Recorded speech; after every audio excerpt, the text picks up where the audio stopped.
I got such a beautiful, beautiful goddess with me today. Her name is Jacqui Meyer, and she's from South Africa. She's an incredible woman working with women. She's a burnout coach. She takes you from burnout to brilliance, which I love. I love that so much. Jacqui's doing some very important work. She's also a Kundalini yoga teacher, and she knows firsthand how it is to overwork and be burnt out. And because she's gone through that journey herself, she really knows how to guide women through that process of reconnecting to their feminine energy. And so they can be that brilliant shining light that they know that they are. So Jacqui, it's so great to have you here because this is such an important topic. Thank you so much. I am super, super excited. I have been involved with summits before, but they've always been business summits. So this is something new and exciting for me. And instead of having a more business side, I can actually bring some of my Kundalini into our presentation today. So I'm excited. Thank you so much. Yeah, you're welcome. You're welcome. Yeah, I met Jacqui with a business training that I recently did we really connected. And I asked Jacqui to be part of this summit specifically because of the burnout part, because I know firsthand too, personally, of how when we run that masculine energy and we're in that constant state of do, go, go, go, that we can get ourselves into burnout. And so thank you, Jacqui, for joining us today. It's really important that you're here to share your wisdom and your knowledge and your gifts. So yeah, I'm so excited. Yeah, thank you. I have to admit, in preparing for this, I was sort of like, I don't quite know if I quite qualify as a priestess. So I went, like being the little bit of a geek that I am, I went and I found, so I have to read this, the definition, which says, a priestess is a woman who is authorized to perform the sacred rites of a religion, or as a woman who is regarded as a leader of a movement. And I thought that was just like, hang on, I am a priestess. I can own this part of me. So I want to thank you, Schamet, for that beautiful gift, because I never would have ordinarily considered myself in that role. And so I feel like I have found a new part of me, which is so nice to have. Wow, that's beautiful. I love that. I had to share that with you. Oh my goodness. Thank you for sharing that. Yeah, exactly. Yeah, you just kind of got right in there because I was going to ask you, what does the goddess mean to you? What does the priestess mean to you? So thank you. Would you like to maybe elaborate on that a little bit more? Yeah, so I was actually brought up in a very Roman Catholic home. So I often get the question, well, how can you be a Kundalini teacher and have what lots of people consider the woo-woo, which I'm very into, very spiritually and all of that, and yet have been brought up in a Roman Catholic home? And I think maybe it is because of the contrast. The Roman Catholic faith is obviously very strong, and they've got lots of rituals, which are really great, and I resonate quite strongly with all of those. It's the man-made side of religion which doesn't resonate strongly with me, and I think that's just history and all of its side of things. And so when I was reading that definition, I was like, oh, okay, so the religion bits, take it in context. But being the leader of a movement, I'm very much about women empowering women and women helping women and the collaboration and all of that, and getting in touch with your feminine side, particularly at the moment with our very patriarchal society. It's the women who are going to be the game changers. It's the women who are going to create the new reality. And that is something which came across very strongly in my Kundalini training. Funnily enough, from a male teacher, he said to me, if there's anyone in a home who's going to make a change, it's going to be the woman of the house. If there's anyone who's going to make a change in a business, in a country, in anything, it's going to be the woman, because the woman will not just see the vision of the change, but actually does the action as well. And I think that is just, and I mean, it is, that's who we are. We create life in our bodies. We nurture, we support, and it's to take that and just take it that little bit further. It's not just about you and your family, it's about your greater family too. So it resonated really strongly. So that's why I say I feel like it's a new robe in my cupboard that I can put on some days. Yeah. I'm going to challenge you. What about someday? What about now? Well, and when you need it, whichever days it is required on. There we go. Yeah. It's not just for special occasions. It's part of the wardrobe when you need it. Yeah, definitely. Thank you for that. I love that description. So what does feminine leadership look like to you?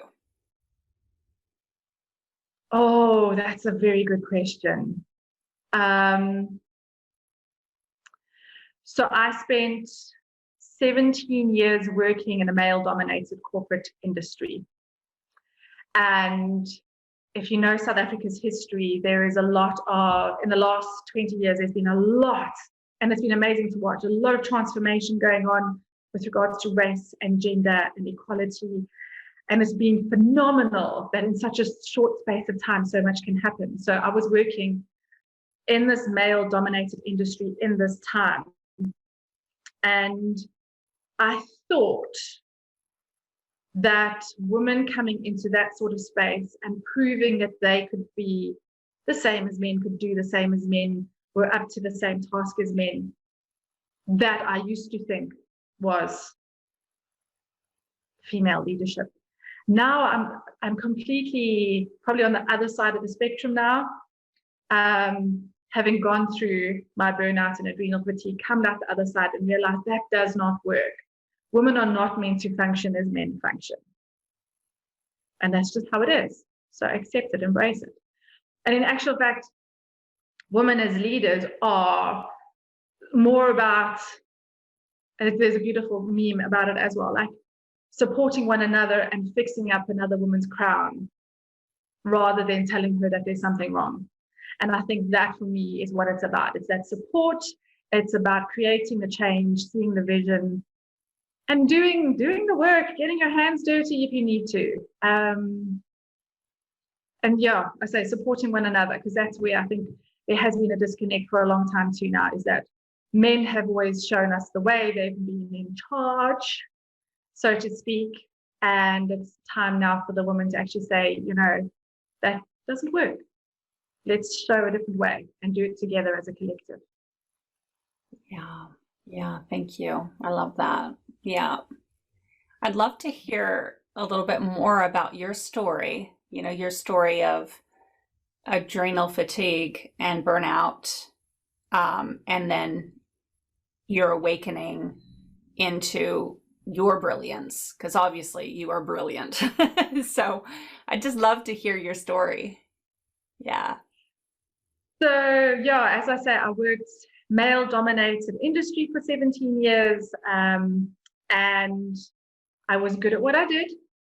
I was in the same company, who are very passionate, they're very driven, and they're very curiosity-based. So yes, this is your job description, but there was lots of wiggle room around it, and there was support for that, which was great, because it meant that you could always be trying new things that were very innovative. It was fun from that point of view. But at the same time, because they're highly driven, and that's just the whole ethos of the company, there's a lot of pressure. So there was that on the one side, and then, which I'm totally owning, and I think this is where a lot of my coaching comes in, is then taking ownership of my part in that. It got to, I tell everyone, I steamrolled right through burnout, out the other side and into adrenal fatigue. So probably for 2 years, I was sick, not well, things weren't happy. I wasn't enjoying my work. things at home were uncomfortable. I mean, I always had my support at home, which, I mean, thank heavens, because if I didn't, I probably would have steamrolled even faster. But then things got really bad, where within 6 months, I ended up in hospital twice. The second time in high care. And in high care, you're connected to all these machines 24/7 with a nurse who watches just you for that whole time. And yet, when I went to go and have all the tests done that they wanted to have done, there was nothing wrong. I mean, clearly they could see something was wrong, but all the tests came back normal. And that is when my beautiful personal doctor, who is a woman, had went and done some homework, and she came back to me. She was like, Jacqui, you actually have adrenal fatigue. Like, stress manifests itself in everybody in different ways. So that's why it's so difficult to diagnose the adrenal fatigue. But her knowing my history, her also knowing the company that I worked for, she managed to piece the puzzle pieces together. So then, very gratefully, the company gave me 6 months to work half day. I didn't have to travel. I had a lot less pressure on my plate and all that, which was really great. But after 6 months, they were like, okay, time to get back to normal now. And within 6 weeks, I undid everything that I had done in those 6 months. And the options were literally to leave. So I had no plan, nothing. But we left. I left the company. I resigned. Ironically, probably had my best month in the year, best month in my career in the last month. But that's because all that pressure was gone, because I knew I was leaving. But I had to really then own my part of that journey, in that I took on a lot of stuff for myself. I wasn't delegating. I wasn't asking for help. I am a perfectionist by nature, and I wasn't keeping that in check. And I was letting a lot of other frustrations that weren't mine come into my world, and I was trying to deal with it. I also, even though I knew eating healthily, going to gym, I would take my gym bag to work with me every day. It was very well traveled, in the boots, in the car, out the car, and I never used it. And it was so stupid, because I knew I had those tools. I knew I had them, and I knew I should use them, and yet I wasn't. So and that's why I say that is what a lot of my coaching is about, is that, so this is the situation that you're in, but what is your part in this? Because it's all about choices. We make these choices, whether we do it consciously or unconsciously. We make these choices every day.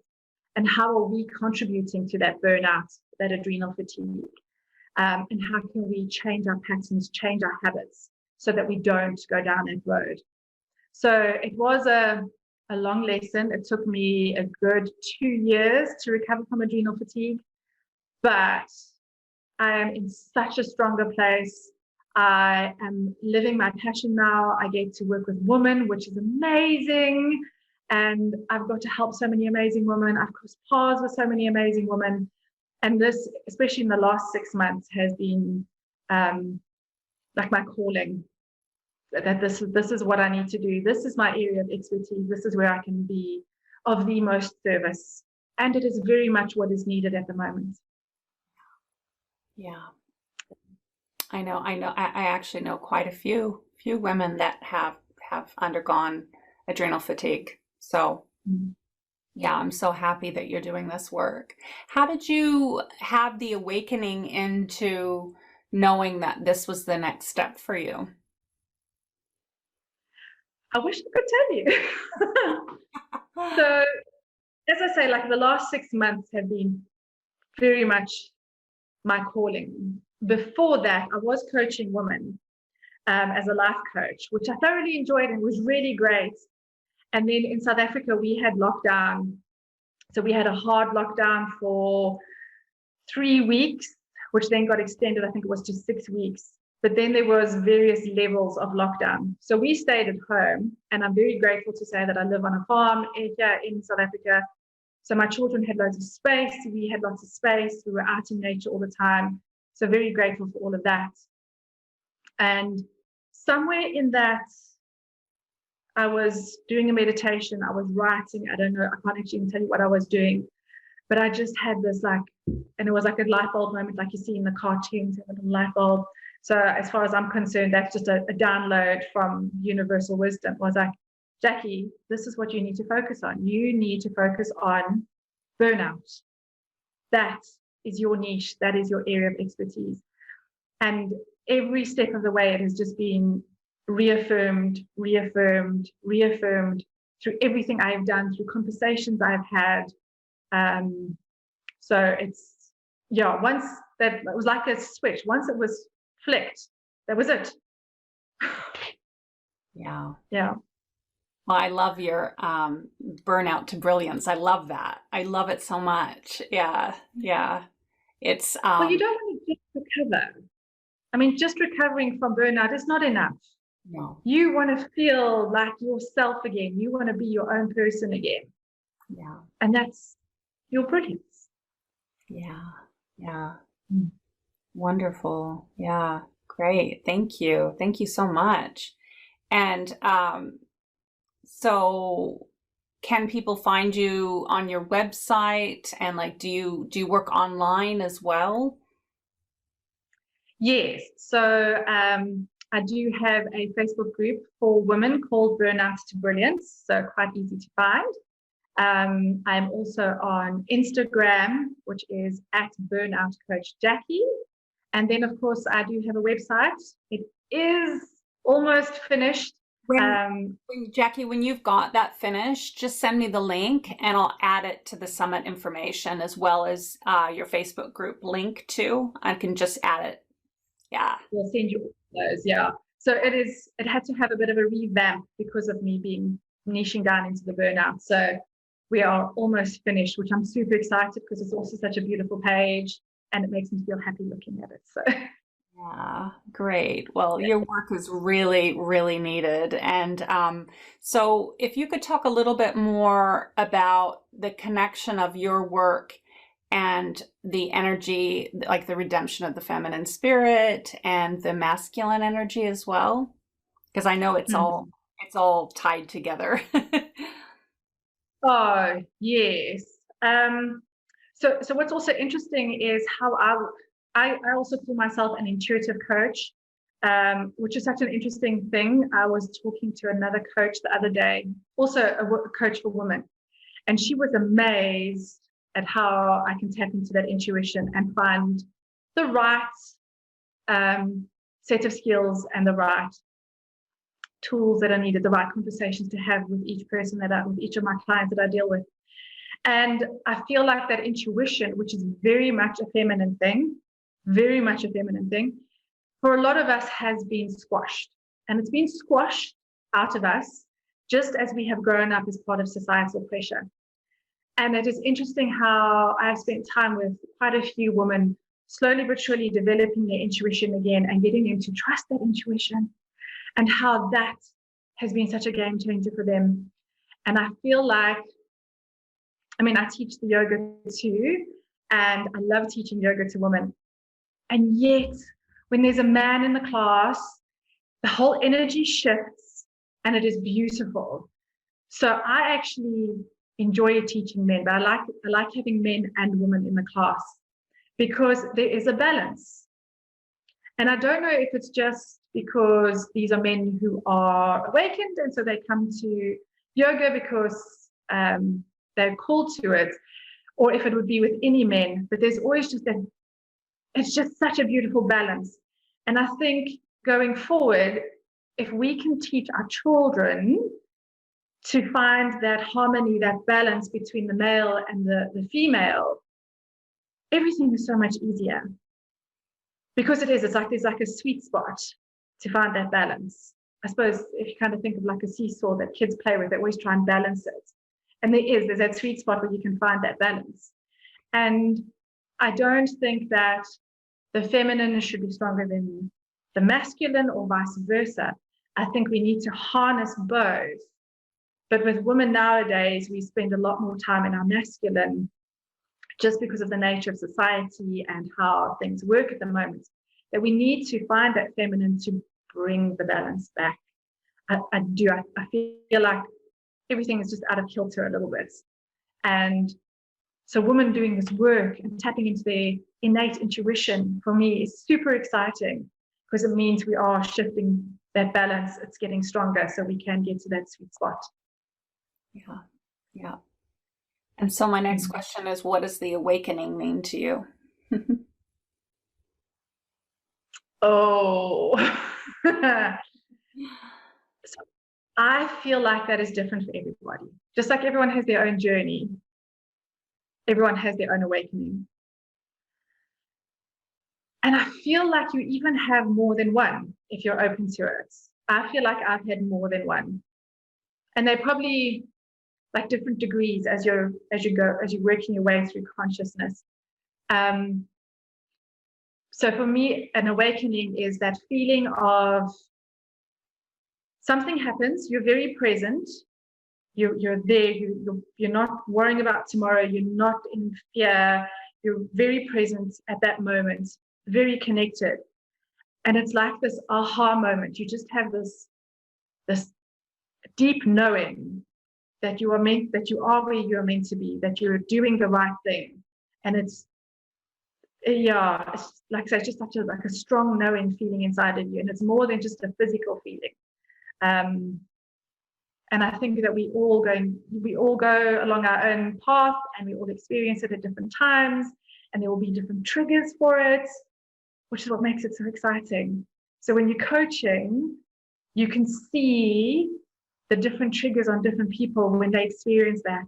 And that for me is just like, oh, love it. I love being able to hold someone's hand so that they can experience that, and then to witness it and share it with them, because it is powerful.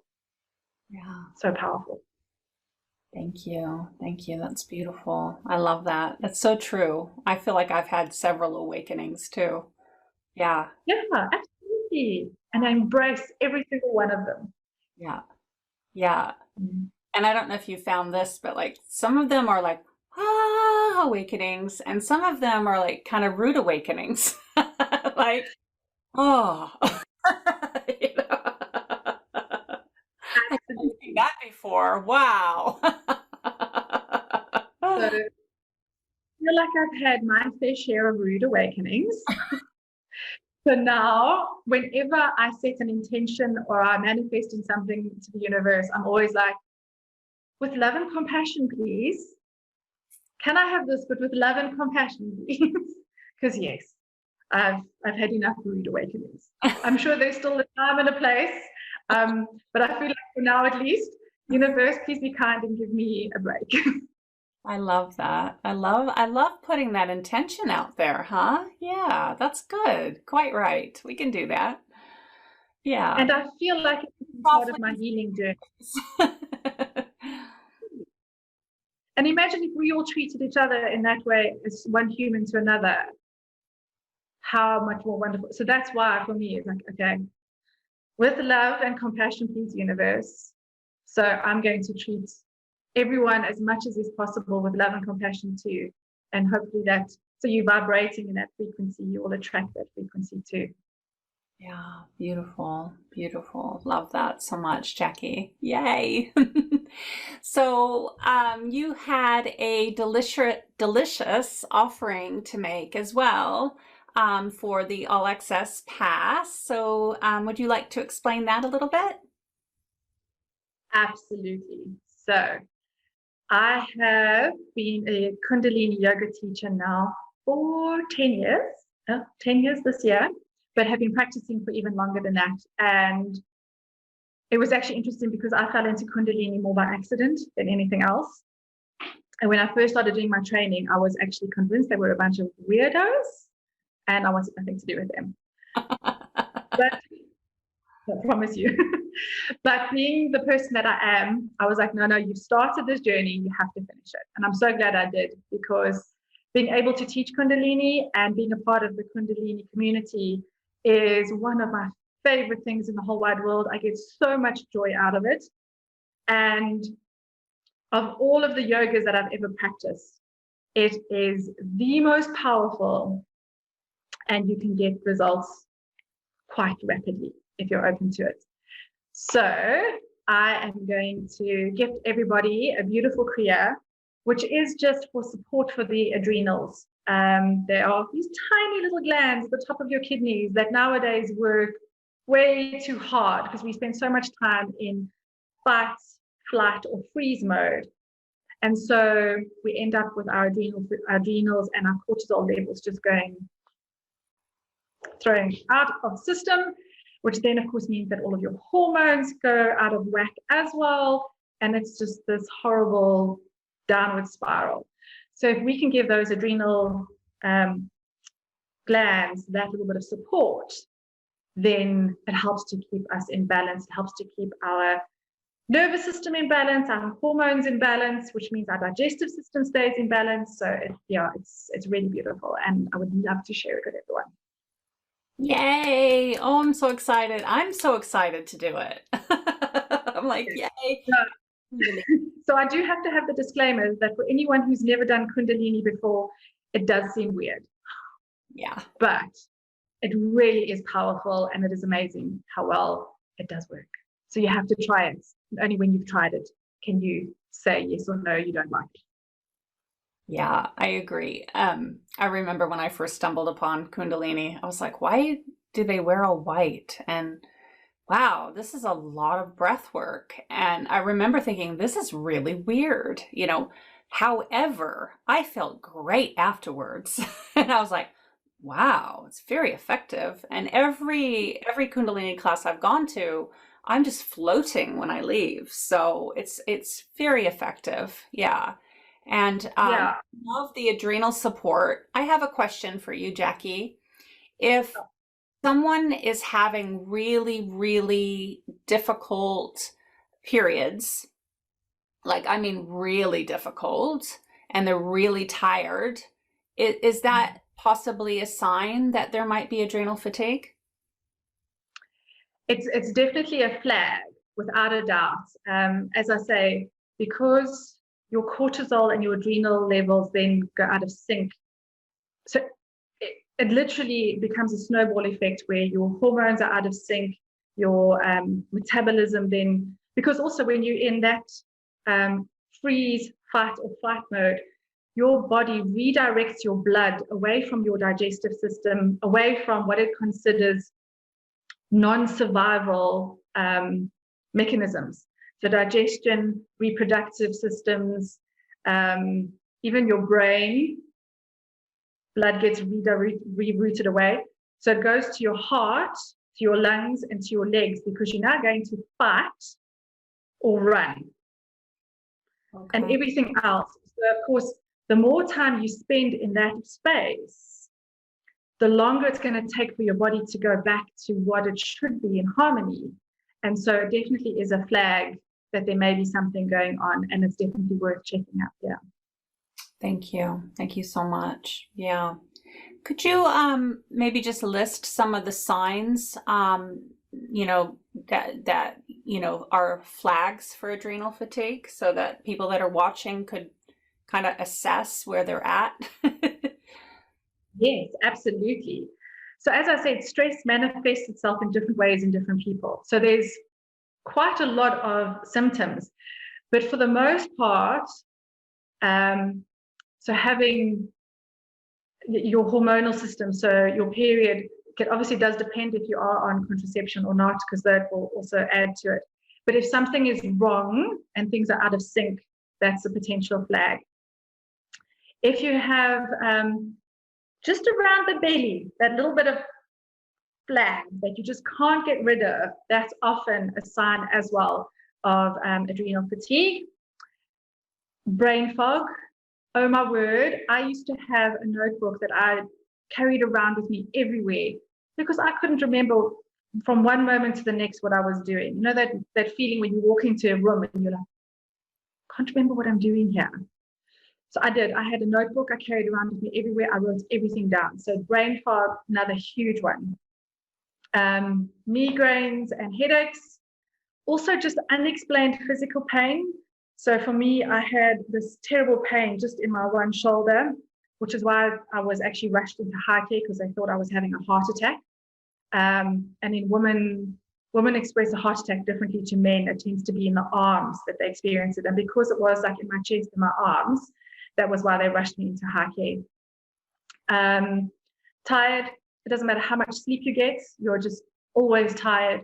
You can have had the best night's sleep and still be tired. But at the flip side, being awake at 2, 3 o'clock in the morning and suffering from insomnia. And that's just your cortisol levels out of sync because they're actually just too high. And then you need the biorhythms to have them right. And what happens is you end up being awake at 2, 3 o'clock in the morning, exhausted. You can't sleep, so you're exhausted. The next day you're exhausted. So it's horrible. And then also just like a lack of motivation. So you find yourself just going through the motions from one day to the next. You dread everything. You just have you can't find joy. There's no happiness. There's no laughter in your life. And there's like everything is gray. There's no color. So yeah, there's emotional symptoms, your physical symptoms, and then of course your like mental well-being, like your soul as well. So just finding everything draining. I'm trying to think of a few more physical symptoms.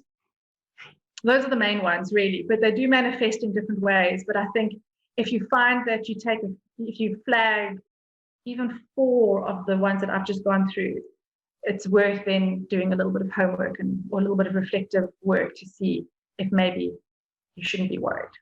Yeah, great. Thank you. Thank you for explaining that. I don't think this subject is talked about enough. And so, No.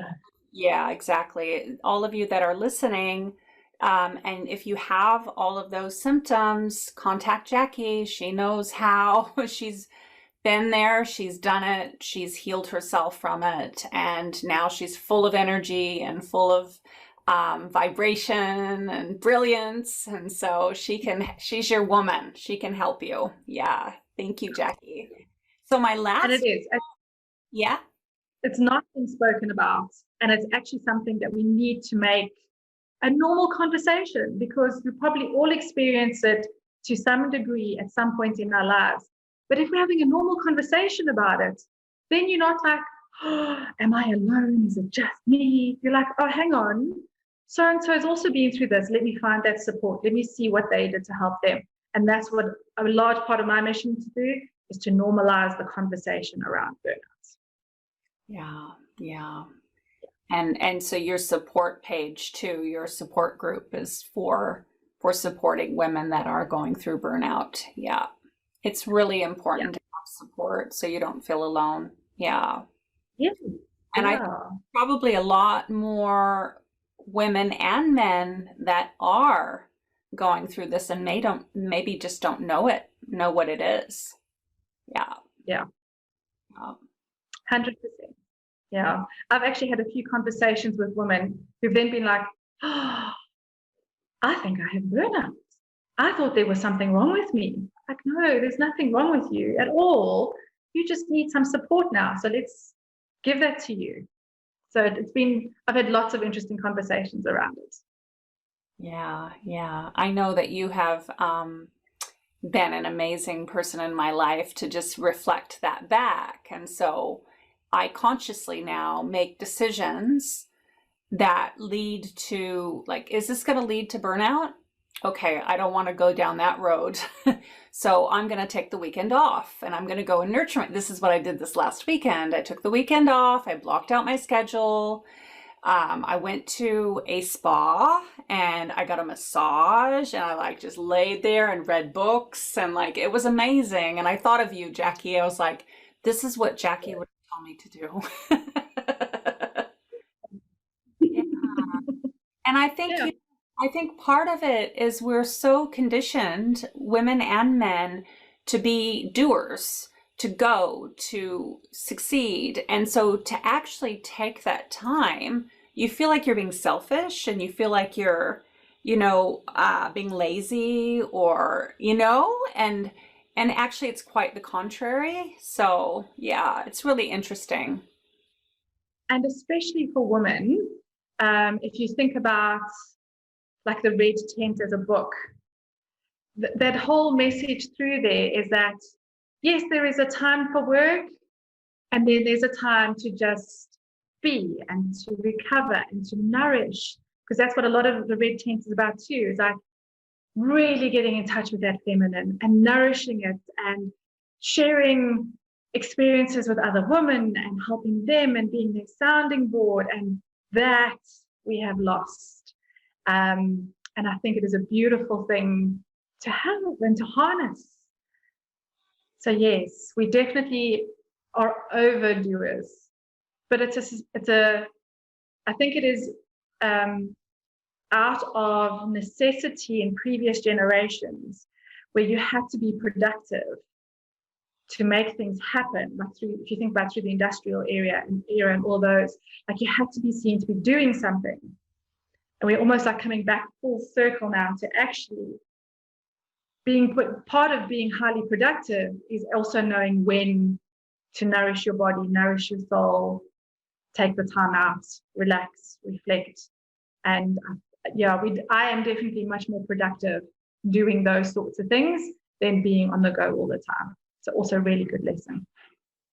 It is, isn't it? Actually, because I took that weekend off, I have had, like, the past 2 days have been so productive and so high energy because I had the energy. Nice.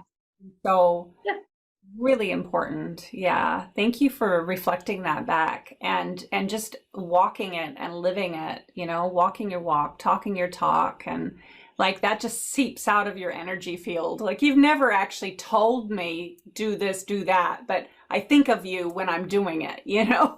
So it's great. Yeah. Perfect. Yeah. And so my last and final question is if you could say one thing to humanity as we're in this very auspicious time in life right now, what would it be?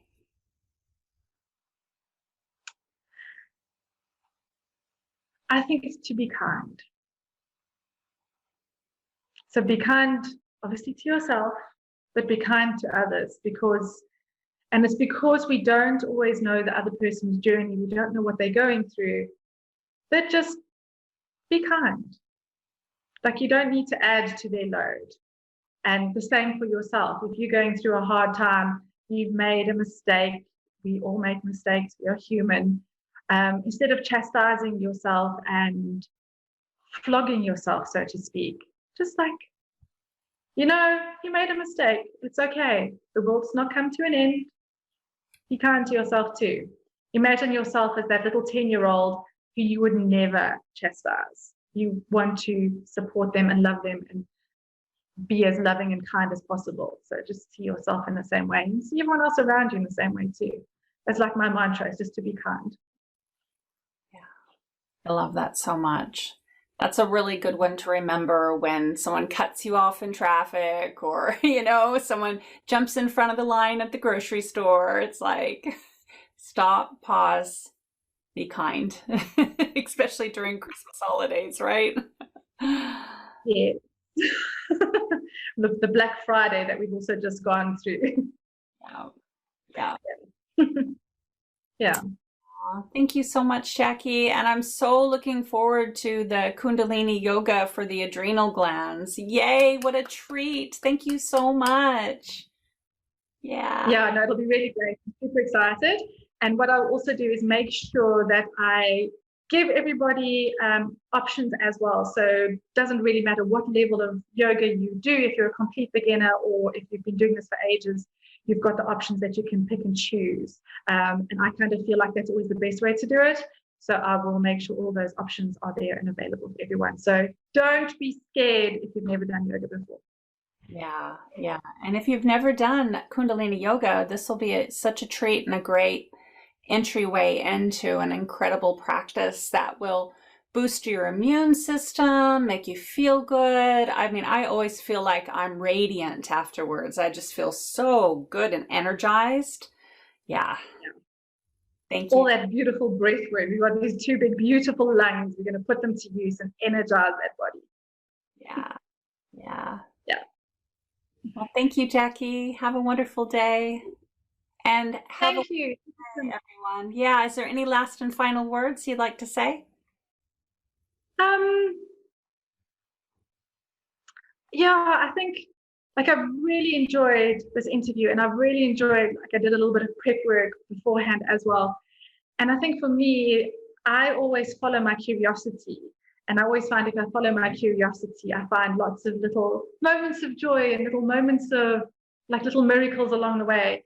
And I think if we keep ourselves in that curiosity, in that space, that we can find those miracles that we're grateful for. We can make different choices and not work out of defaults. So I think to practice finding that curiosity that you had as a child, it's fun, so much fun. And that's what's been so beautiful about this too, and getting to know you and all of your whole program, which is also so super exciting. Is curiosity. Follow your curiosity, see where it takes you, be surprised at what you learn and what you see, who you meet. I love that. I love that. That's that joyful place, isn't it? Yeah. And we definitely need more of it in our lives, more joy. Absolutely. Oh, thank you. It's been so much fun. Yeah. Thank you. This is awesome, and I'm looking forward to sharing more with everybody.